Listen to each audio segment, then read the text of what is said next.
इस देश का सबसे बड़ा खुशनसीबी थी जब राष्ट्रपति के पद पर एपीजे अब्दुल कलाम बैठे थे और प्रधानमंत्री के पद पर अटल बिहारी वाजपेयी बैठे। इन दोनों का कोई नहीं था। आप अगर ध्यान दीजिएगा, इन दोनों का देश के सिवा कोई नहीं था और इन लोगों ने अपना सब कुछ देश को देके चले गए। अटल बिहारी वाजपेयी का स्वास्थ्य खराब और वो 16 अगस्त के दिन उनका देहांत, 15 अगस्त के दिन नहीं, क्योंकि इस दिन देश खुशियां मना रहा। यमराज को भी व्यक्ति ने एक दिन रोक दिया था। आज हमारा देश आजादी की खुशियां मना रहा है।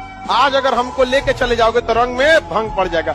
यमराज भी हो तो एक दिन इंतजार करके रहो। ये थे हमारे अटल बिहारी वाजपेयी और अब्दुल कलाम। क्या आज आप कह सकते हैं कि हमारे प्रधानमंत्री और राष्ट्रपति में इतना देश प्रेम है? आज देश से ज्यादा अपना राजनीतिक महत्व रखने लगा। ये देश के लिए सही बात नहीं, लेकिन ऐसा अब शायद नहीं हो इस पृथ्वी पर कि भारत को एक एपीजे अब्दुल कलाम और अटल बिहारी वाजपेयी जैसा प्रधानमंत्री एक साथ देखने को मिले। इस समय पूरी दुनिया दहल जाती थी कि दोनों की जो जोड़ी है ना, तबाह कर देगी किसी को, और कोई नहीं झुका था उस समय।